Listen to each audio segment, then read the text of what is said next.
crypto warriors, changing our world day by day. The way of the crypto warriors, can't rely on the bankers, no way. Good morning, Bix Weir, reverberate.com with your morning horn disease, your sip of chaga coffee. Oh, we are gearing up for the road show. Please come out and see us if you can. Bring your friends, bring your family. It's a show for everybody. I don't swear all that much. Maybe sometimes, once in a while, but not much. We talk about freedom. We talk about liberty. We talk about gold and silver. We talk about cryptos. We're going to do a lot on Theta. Theta. I've been screaming it for a long time. Everybody's like, oh my God, cryptos are down so much. Look at the 2-year chart. They're massively up. Cryptos are about hodling. Hang on for dear life, because in the long run, that is the future of money. And the future of the current money is zero, nothing, nada. And everybody's talking about it now. Biden ran over to Saudi Arabia to get them to open up more oil. I don't think they have any more oil. But complete abject failure. Complete failure of Biden. Like I said, it was going to happen. The failure of Biden to secure any kind of good news from Saudi Arabia. You just made himself look like a fool once again. All part of the plan. Remember that. We're looking at $15 gasoline prices by September, and then the destruction of the entire system is my take. Now, some people are saying it's going to happen earlier. This is huge. Oil markets have been pricing in that Saudi Arabia is going to increase production because Biden went over there for some reason.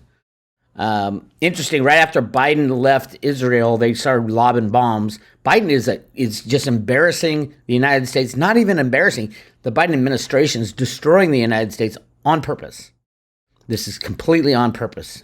There's so many traitors that need to be arrested, but I can't talk about that. This is YouTube that's owned by some of the same people. So what do you do? Okay, silver price. I have been in silver for 20 years, 22 years now.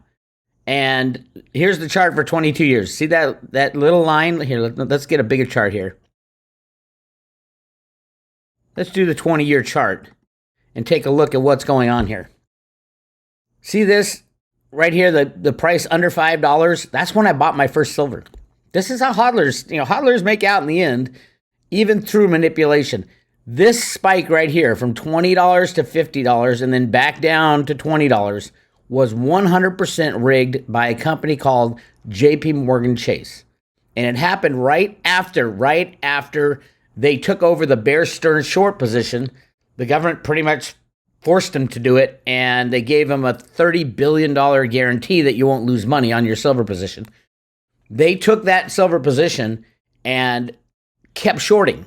Bart Chilton, CFTC commissioner, admitted JP Morgan was way off sides, but we didn't do anything. It was a political decision made by Gary Gensler and the administration at the time, which is shocking in a free market.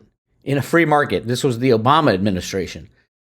In a free market, they were allowed by the government to rig markets. JP Morgan Chase, I think they have 5 felonies against the corporation and have paid over $40 billion in fines. The most criminal bank on the planet and the largest bank. How do you get large? You commit crimes over and over again, and you pay off little bribes to the commissioners. Where's that money go anyway? Has anybody ever asked where JP Morgan's supposedly $920 million they paid for rigging the gold and silver and FX markets, how that ever got anywhere? It didn't come to any silver investors, that's for sure. They're still allowing JP Morgan to rig the market. Anyway, I talked about this the day this started. As soon as what's his name? Bill Daley. Bill Daley got into office on January 20th of 2011. What they did is they allowed the price of silver to rise. They started by buying, allowing the price of silver to rise. And then from $30 to $50, they shorted the crap out of it. And everybody else, and all the news media was in on it. Oh, you got to go buy silver. As it's going up. It hits $50. Bang, they slam it. And that starts an artificial bear market. That's what we've been in ever since 2011, an artificial bear market. I cataloged it as it happened. Go to the Road to Ruta website. Just type in, I called it JP Morgan Operation Silver Slam. The guy who did it and the gang who did it, obviously, was the Treasury, the Fed, The head of the SEC and the head of the CFTC were all involved, but JP Morgan, a guy named Bill Daley. Bill Daley was Barack Obama. Jamie Dimon put him as Barack Obama's chief of staff. That's how important this shit is. It's much more important than anything else. Control the price of silver is much more important than anything else on the planet. So right now, there are 3 JP Morgan traders going through a trial. JP Morgan already admitted guilt because all they had to do was pay $920 million.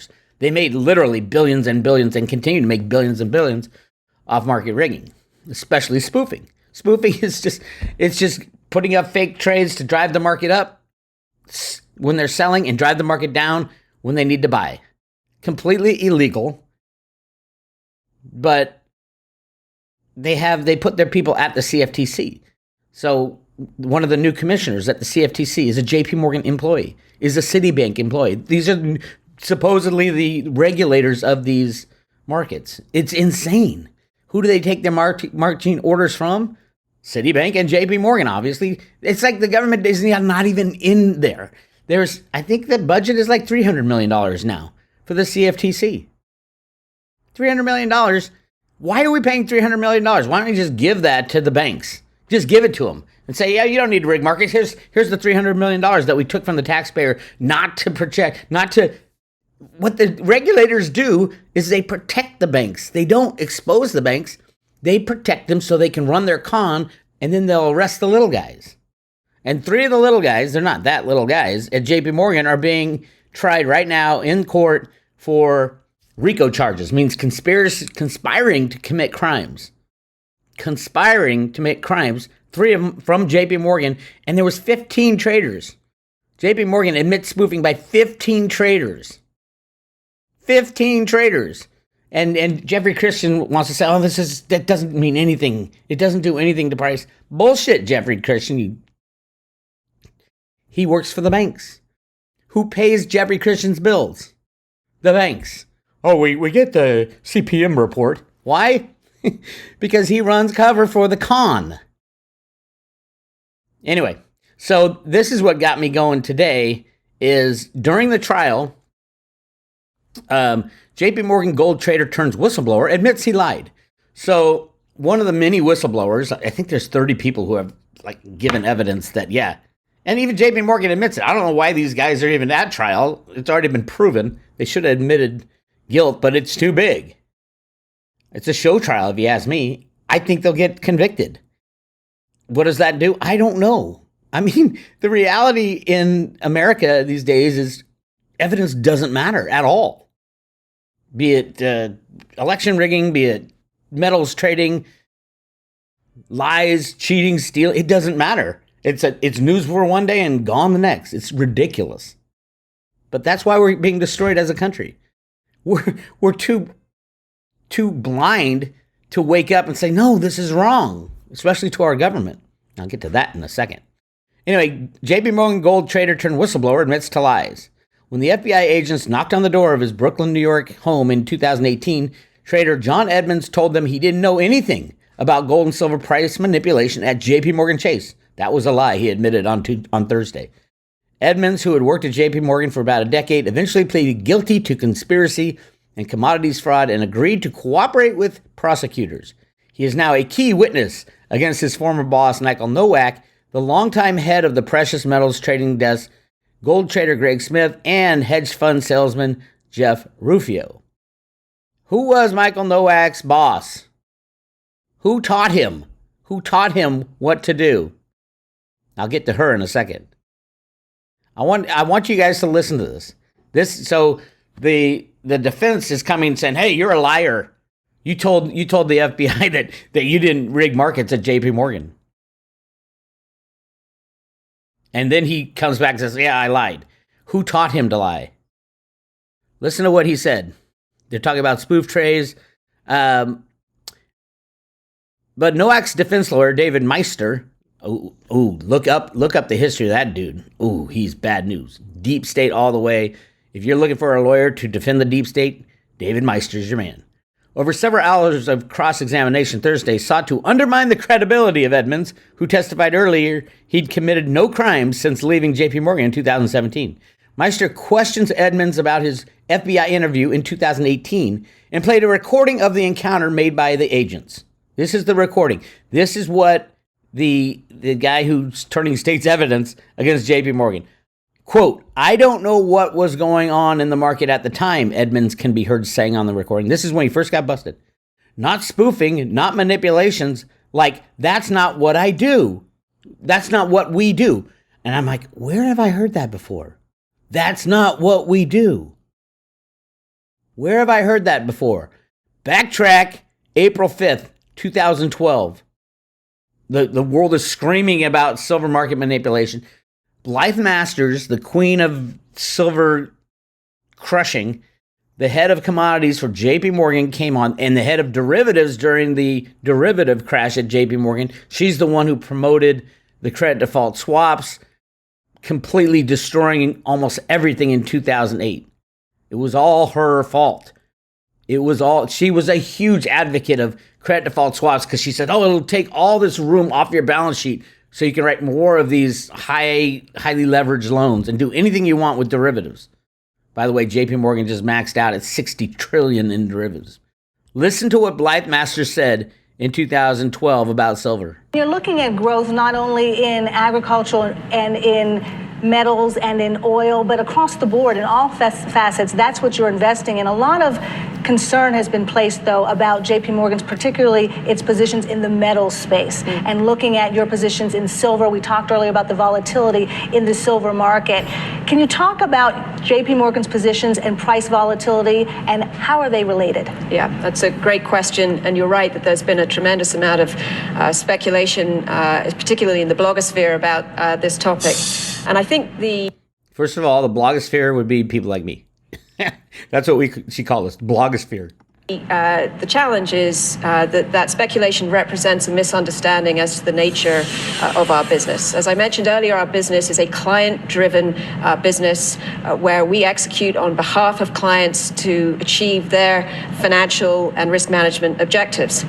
The challenge is that commentators don't see all of that activity simultaneously. So just to give you a simple example, we store significant amounts of commodities, for example, silver, on behalf of customers. We operate vaults in New York City, in Singapore, and in London.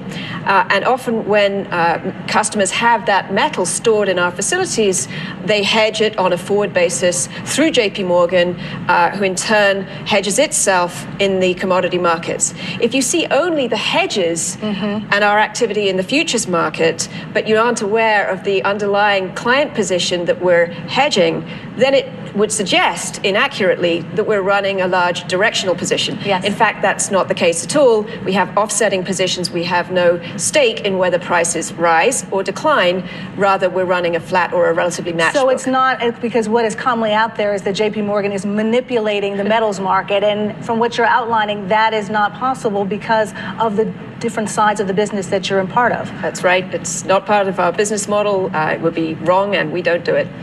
It would be wrong, and we don't do it. Who did she teach to say that? Maybe Mr. Edmonds. Not spoofing, not manipulation. Like, that's not what we do.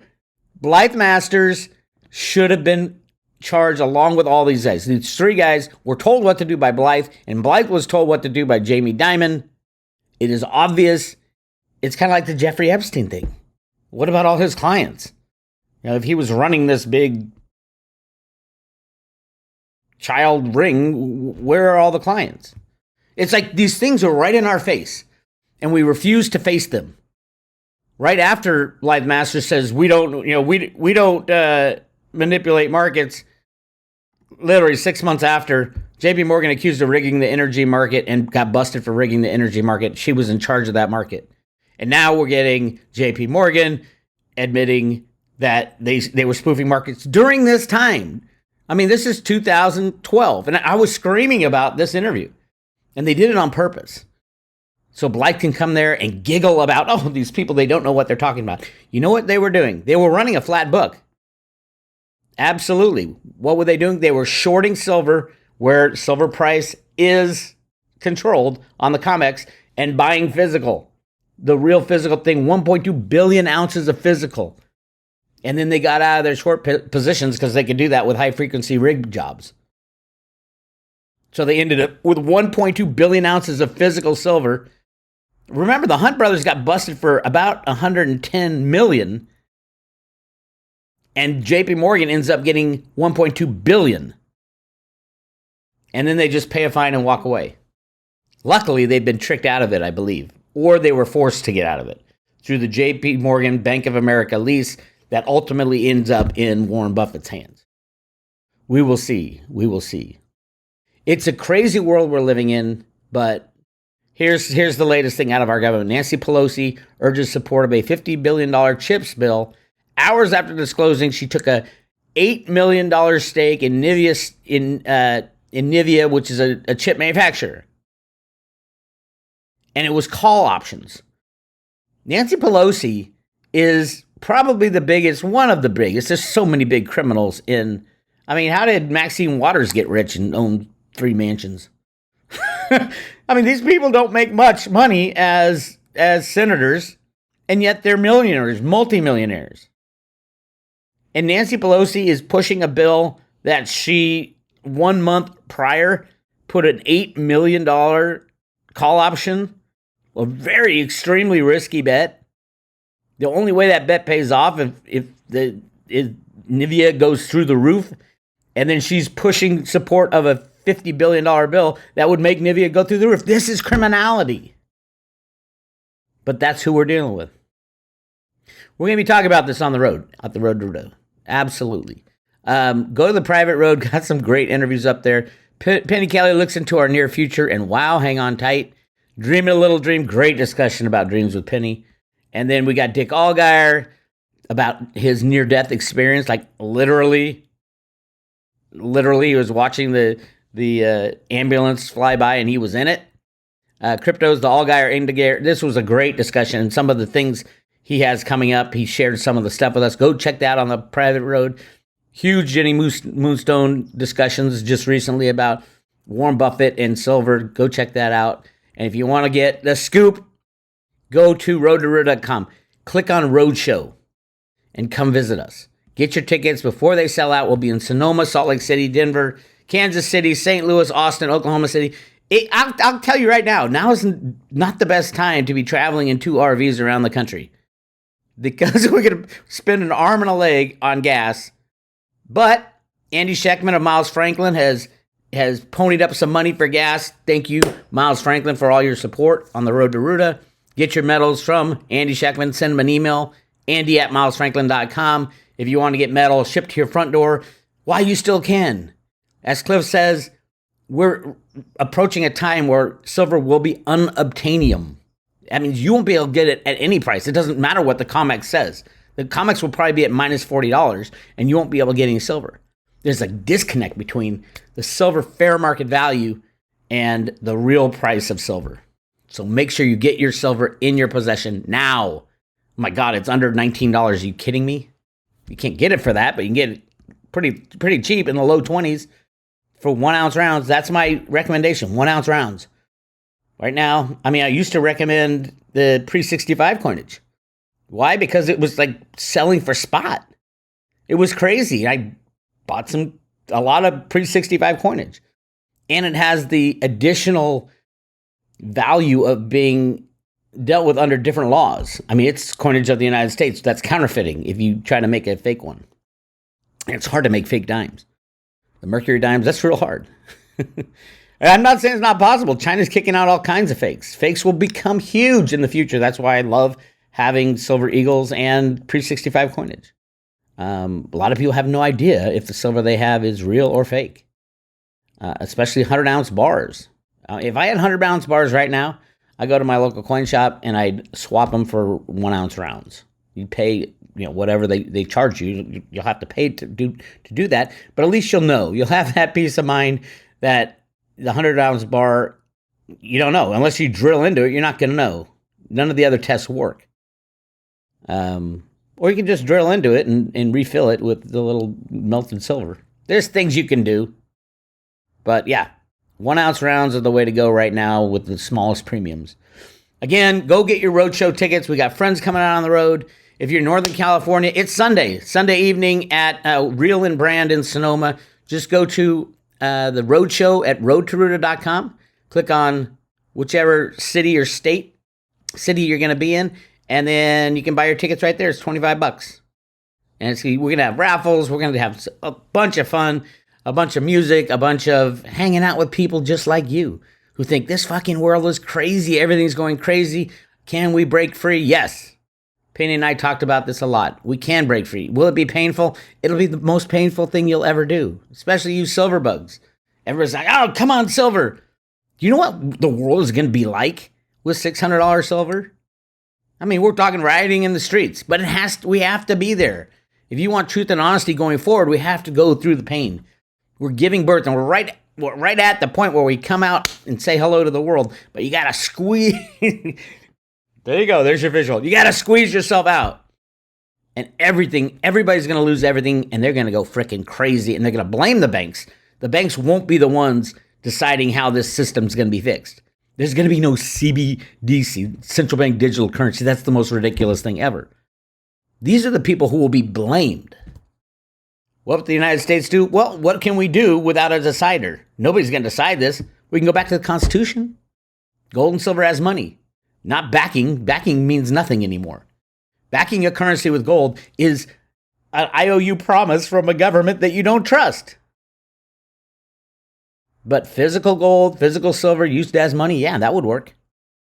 Good cryptos used as money by the people, not by the banksters. Sure, that would work. We'll see what happens. Again, we are going from town to town preaching this message starting this Sunday. Sonoma, Salt Lake City, Denver, Kansas City, St. Louis, Austin, Texas, and then the big finale, Oklahoma City. We play on Friday night, and then the big Like Queen Lisa event on Saturday. Come for the whole weekend.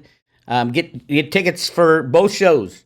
Lisa's is a huge fundraiser for her Mighty Mia charity. Make sure you get your tickets to that as well if you're coming for the weekend. All right? That's all I got for you. Probably won't be checking in as we have a show tomorrow. I might check in the morning. We have a show tomorrow night, and then we're in the RV. We're in the RV tomorrow night, actually, and then we're on the road. So I'll be checking in from the road and giving you updates. And Josh is here, so he's going to be filming it all. And make sure you check out Josh's documentary of the last Freedom Roadshow so you know what it's like. That's right at the top of the page. All right? Anyway, this is Bix Weir, roadtoruta.com. Looking forward to seeing you. You guys take care.